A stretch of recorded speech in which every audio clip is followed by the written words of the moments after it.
Hello everyone, and welcome to my next video for Dissidia Final Fantasy Opera Omnia, in which we are going to be taking on the Cavern of No Return Very Hard Plus Boss Rush quest. And for this one, I'm bringing along the dynamic duo of Machina and Rem, because I did indeed pull for Rem's LD weapon. Of course, I'm pulling for everyone's fucking LD weapon at this point, because I just need to get rid of the gems, so that I'm going to be able to continue to buy Moogle Pass, thanks to Square Enix's somewhat harebrained decision to introduce the limit on the number of paid gems, which is kind of screwing me over as somebody that's been playing this game for years now. But I am not here to rant about the cap, I am here to be doing a boss rush. So I do actually have a perfect 5 out of 5 Greatsword Ultimate weapon right now, and I would love to be able to showcase Gilgamesh with it. However, I thought that it would be better to bring Machina instead, because I want to try and clear this with one party. As you can see, I've only done this with 2 parties at the moment. I would love to be able to do it with like just a single one. And something tells me that I'm not going to be able to do that if I bring along Gilgamesh, because he just doesn't do quite enough damage. So I'm bringing Machina instead. And plus we've got the Type 0, you know what I mean, Machina and Rem together. Still haven't played it, I'm not sure when I'm going to play it. It's on my list, but it's certainly not at the top of it. I'm still kind of addicted to Elden Ring at the moment. And I have a lot more to get through in that game, so yeah, that's pretty much where my focus is for the time being. So, the first wave, we've got these Guard Scorpions. They're just going to get absolutely fucking melted because I'm going to blow the Machina Burst on them. The second wave, we have the Skull Dragon Souls, where you need to inflict 2 or more debuffs on them. They cannot be launched, unfortunately. They are launch immune, so the launch ain't going to do jack diddly shit to them.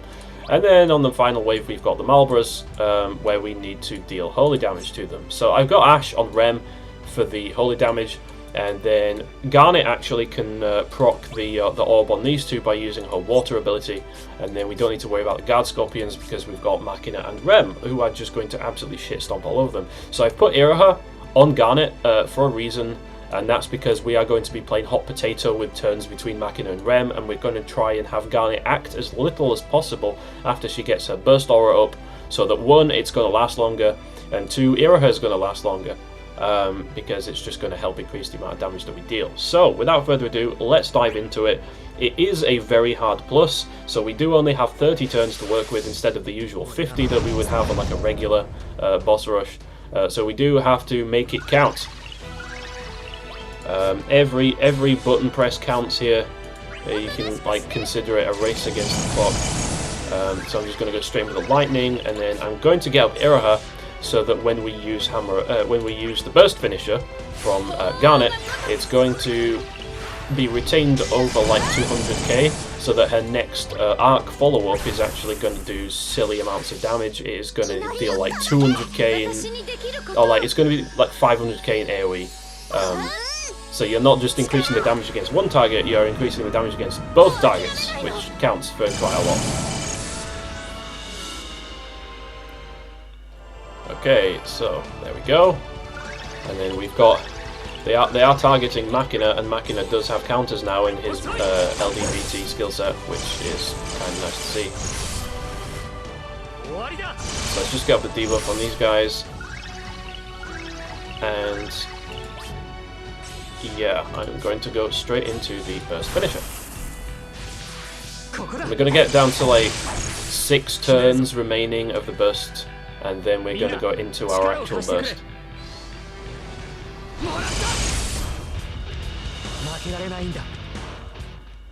Good shit, so they're already at 72%.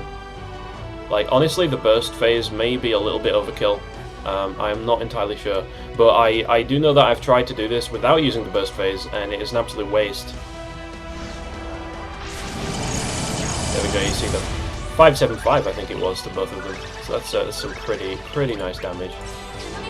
So let's just swap turns.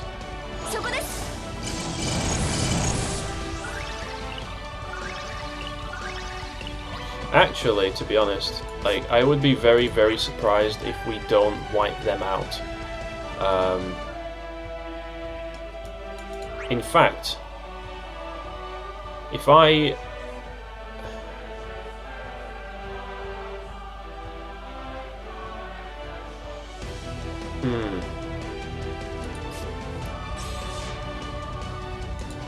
You know what?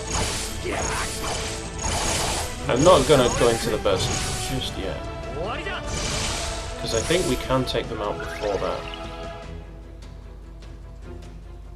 We should be able to maximize our use of Machina if we don't immediately go into the burst. If we just keep swapping turns to him like this. And Rem actually does some rather nice follow-up damage as well, to be honest. So if I do something like this and use his LD, which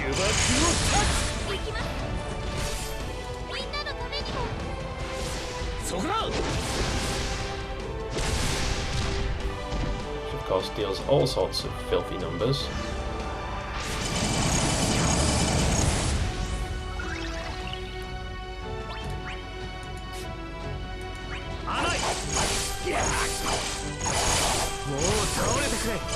Now do something like this to launch them. So this is actually helping to build up E3 as well, which is lovely.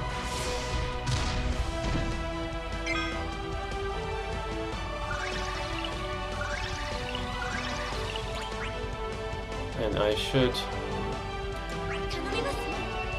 be able to keep swapping to Machina, and we should be able to take these bosses out before the orb breaks. That's what I hope. Because I just want to maximize the number of turns that I'm able to swap to Machina and have him do his burst HP attack. Because if I go into the burst, and these things are probably going to die, like really too soon, you know what I mean? Like we're going to be doing like overkill damage during the burst sequence, which is not what I want to see, really. So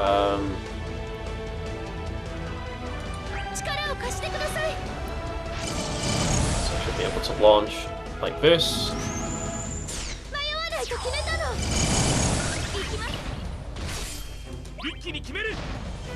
Go, good shit.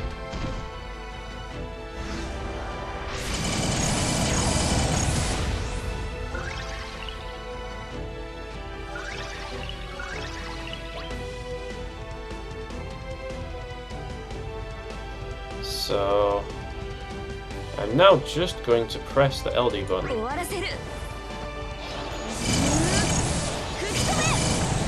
And I'm going to hope that Rem starts before Garnet here on this wave. No, she does not. That is highly unfortunate because we're about to lose Iraha. But it is what it is. Okie dokes. Let's get the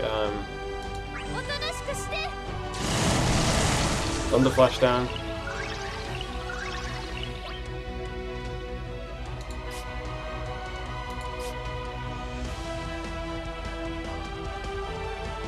To be honest, I am probably going to use EX here.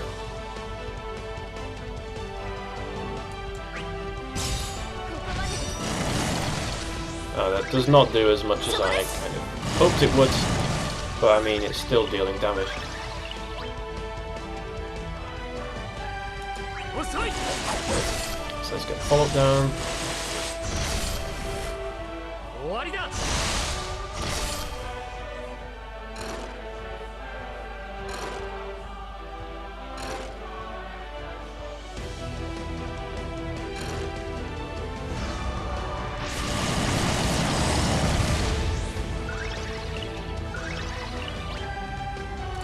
Okay, so now I'll go into E3 and we'll just deal as much damage to these guys as we can.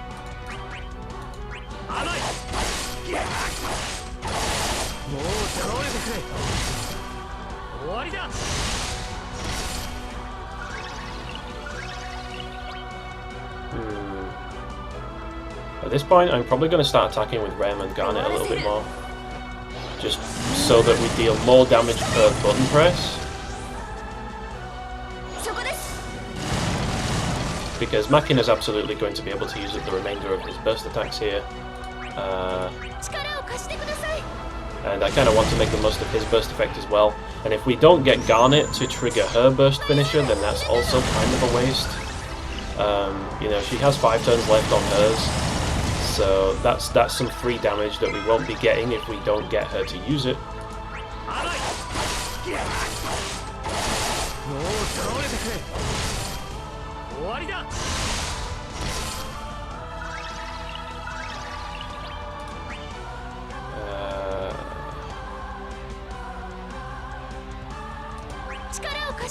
Still gonna just keep spamming LD, I think.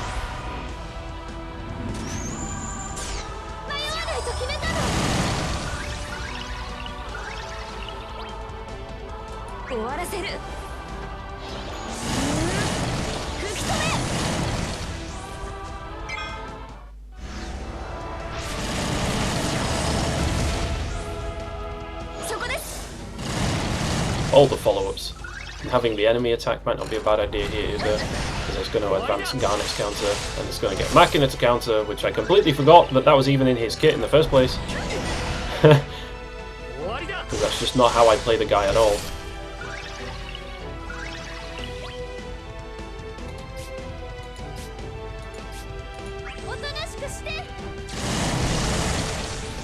There we go.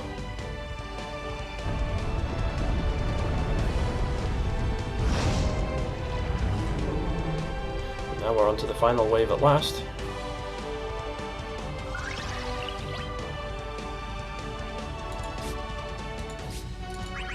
And this is where I'm going to use Machina's actual burst phase. So let's do the stunning slash first of all.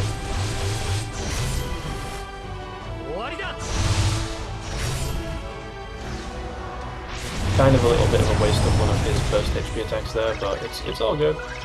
You know, it is what it is.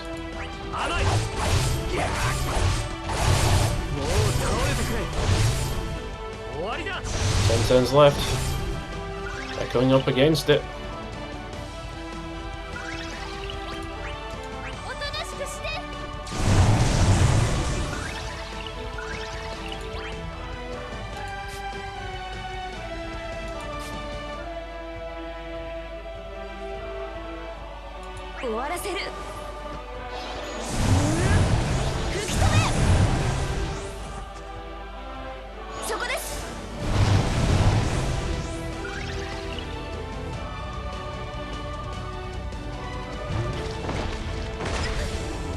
Oh, you hate to see that. Look at that shit.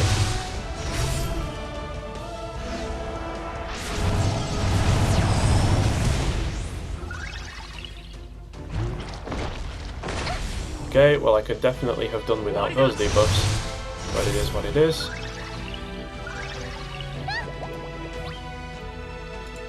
So let's do the Thunder Flash again, and then we'll have Rem do Siphon Delta, and then Machina can go into his burst, and then if they're still not dead, we'll have Garnet like shield proc her follow-up as well. So we should probably actually be able to do this without too much of an issue. So let's just dive into the burst sequence, shall we? Central drive. We'll have Garnet's follow-ups going off the whole time, which is good to see. Damage potential will be nowhere near what it could have been, of course, because we won't have the launch follow-ups during the burst, but again, on the Guard Scorpions, in my opinion, that would have just been absolutely overkill. Completely unnecessary. And it's like, it's not even though it's unnecessary, it's like you'd be wasting numbers. Like, that's the way I'm choosing to look at it here.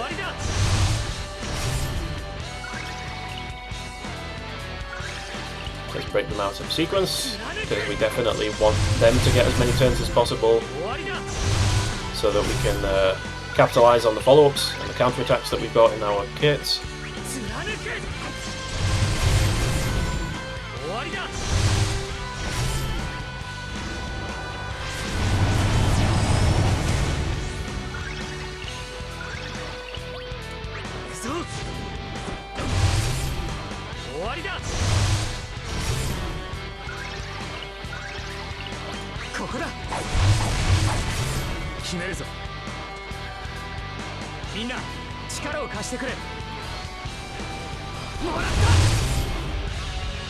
There we go, big numbers coming in from Machina, as per usual. Only got 5 turns left. So when I'm gonna Thunder Flash again, and it's gonna trigger the follow-up from Garnet, which is again a hell of a lot of damage.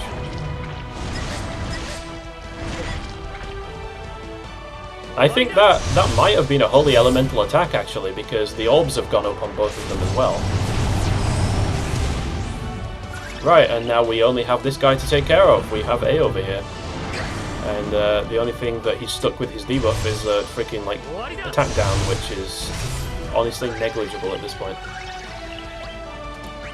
And he has a launch. He has a launch trigger, so hopefully if I swap to Machina, he's still going to have the follow-up. Well, he will, because Rem's follow-up, I forgot about that. And this should be the attack that clinches it.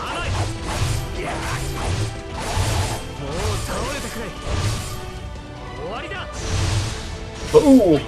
And there we have it. Boss rush with a single party. Very hard plus. Machina still actually the objectively best choice for doing this with one party because of how absurdly overpowered his like HP attack is after the burst sequence. He is like, he's the proto Rinoa. Like when Rinoa gets her force and her burst ability, she gets like Ultima and she just basically becomes the magic AoE version of fucking Machina. So yeah, that is going to be my video for the very hard plus boss rush. You don't even need that much in terms of UTs. Yeah, that's going to be my run through it. So obviously, you know, you can use up to 3 parties, or like probably 2 parties is going to be the recommended. But I just wanted to do it in one to see if it was possible, and of course it is. So here we go. Thanks everyone for watching. I hope you guys all enjoyed, and I will catch you in the next video. So until then, take care and goodbye.